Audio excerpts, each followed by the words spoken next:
Hello and welcome to Sharon Massachusetts. Welcome to Sharon Local History Channel.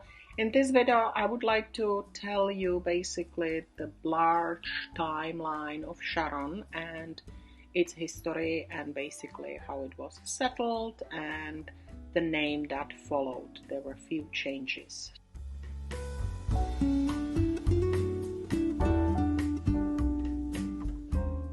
So the first inhabitants of the area that eventually became known as Sharon were Native Americans.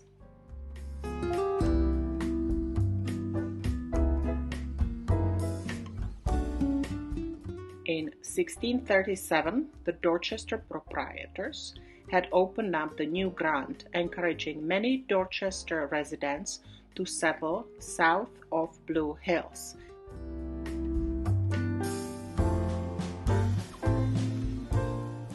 So they were encouraging residents to settle at the southern side of Blue Hills, and they were hoping that people will erect a village at Paul Plain to accommodate between 20 to 30 families to carry on a church and commonwealth work.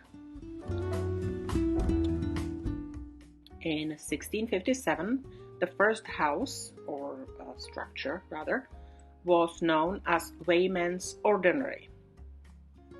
It was built along the Old Post Road close to Billings Brook, which flowed southeast from Walla Molla Back Pond. It was actually just 3 walls shelter, not really house. It served as a place to stay overnight and warm up for travelers on the Old Post Road between Boston and New York. The original name of the area was Paul Plain, possibly after Elizabeth Paul, the founder of Taunton. At that time, Taunton extended to the old colony line. That's the Sharon's boundary with Mansfield and Easton. People came because the area was good for fishing, farming, and lumbering. By 1661, fewer than 30 families were settled here, but over a period of time, many more came. For those early settlers, many of their contacts with the outside world were made at Wayman's Ordinary, that later became Billings Tavern. In 1674, the Billings Tavern was established by Ebenezer Billings. It was also located on the Old Post Road, southeast of Wayman's Ordinary. Some people believe that actually the foundation of the Wayman's Ordinary was used for the Billings Tavern. Other people believe that it was built a little bit more north of the former Wayman's Ordinary. Ebenezer conducted a good business and had good relationship with the Native Americans in the area. Because of this, he was spared, or his place was spared, during King Philip's War. Ebenezer ran his business until 1703, when he sold it to his son, Ebenezer Billings Jr. The older Ebenezer died in 1718 and was buried in the West Burying Ground near the site of the tavern. 1726, the part of Dorchester beyond the Blue Hills was named Stoughton, which included Canton, that was first parish, Paul Plain, second parish, and Stoughton, third parish. Over a period of 43 years, in the mid-18th century, Paul Plain progressed from a second precinct of Stoughton to the district of Stoughtonham, thus the name Stoughtonham.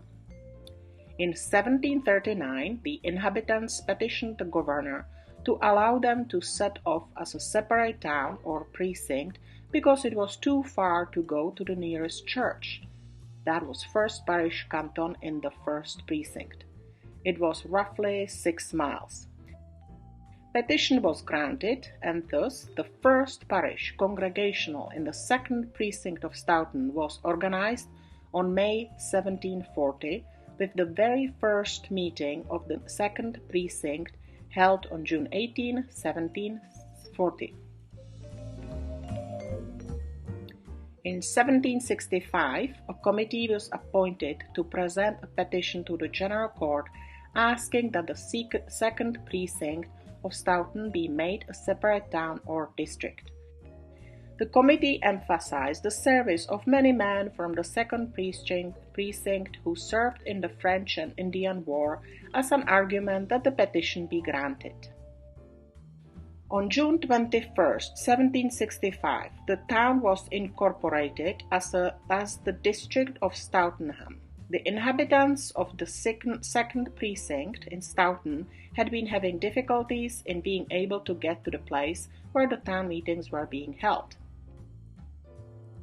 On August 23, 1775, a general law was passed by the General Court which stated that all districts in the Massachusetts Bay Colony should become towns, and on that day under this act, Stoughtonham became a full-fledged town. Town's history reports that the citizen asked the General Court to change the name of the town to Washington, to honor George Washington.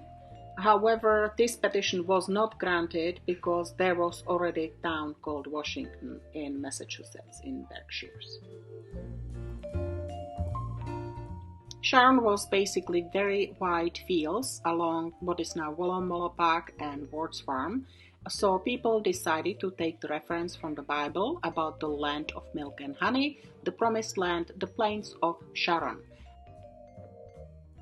On February 28, 1783, Governor John Hancock approved the General Court's action that the town of Stoughtonham shall no longer bear the name, and henceforth shall be called and be known by the name of Sharon.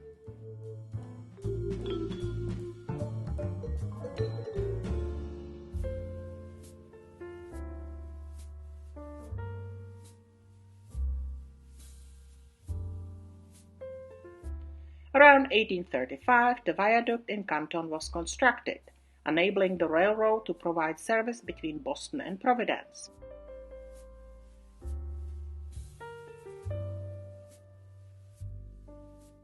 Because Sharon was a stop on the railroad, more people came to live in the town.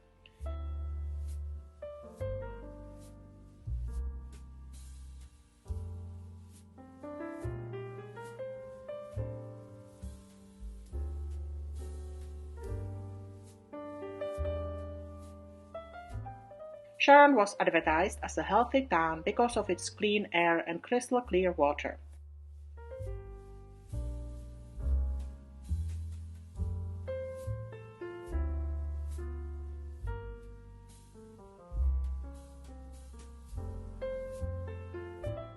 Its industries included cotton and grist mills, boots and shoemaking, knife works, hammer shop and travel shop, lumbering and carriage shops.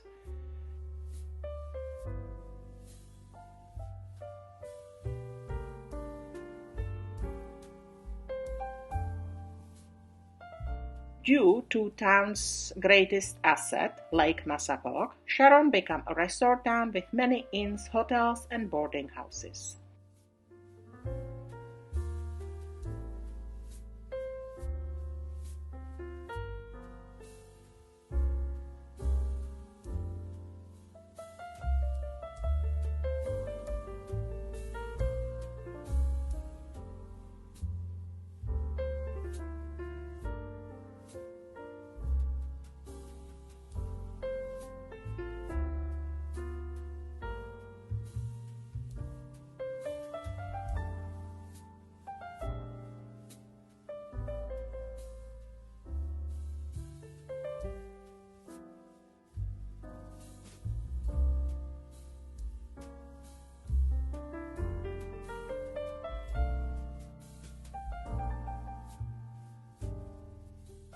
Residents from the city moved to Sharon not only for the beauty of the town, but for their health.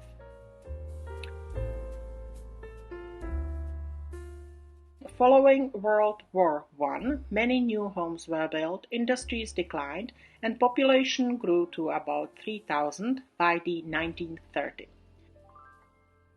Just after World War II, and before the post-war building boom, the population was roughly 5,000.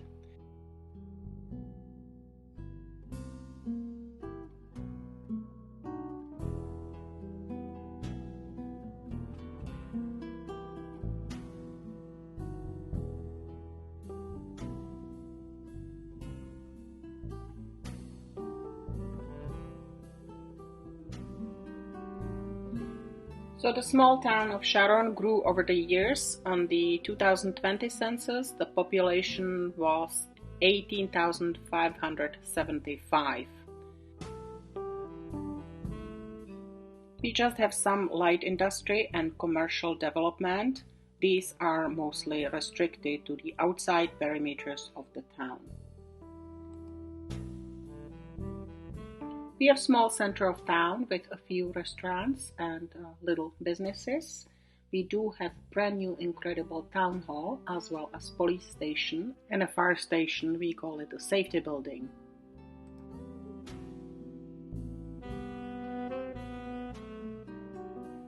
Our library is lovely Carnegie building that was built in 1914. However, there are plans for a new library.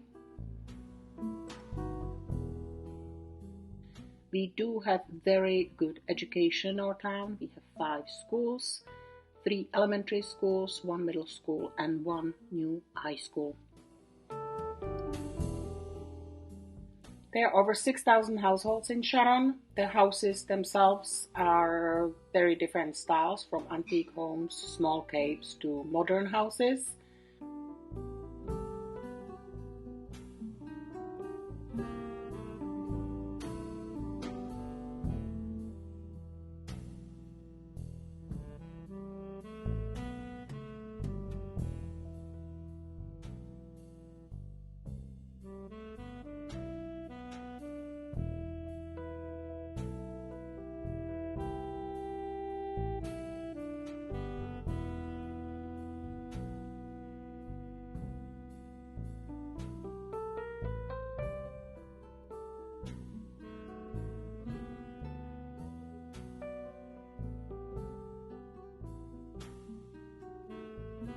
Sharon continues to retain the atmosphere of a small New England town.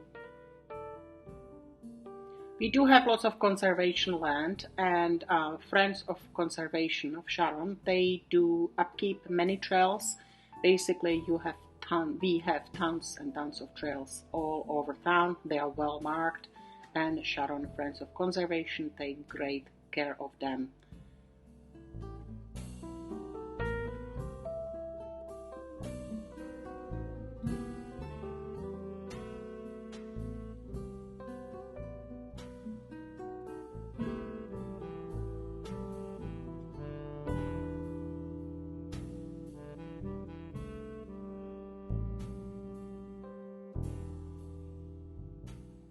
So we have 2 incredible hiking spots on each side of the town. On one side, it's Moose Hill Wildlife Sanctuary, or Mas Audubon, and Trustees right next to it. It's over 2,000 acres of hiking. And then we have Borderlands State Park, which is also an incredible place to bike or hike or whatever you want to do. It's an incredible spot as well.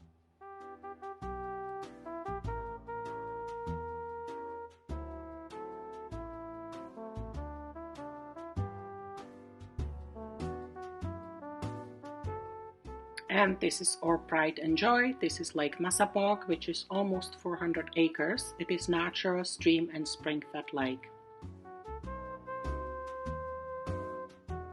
Massachusetts means a large water in Algonquin language.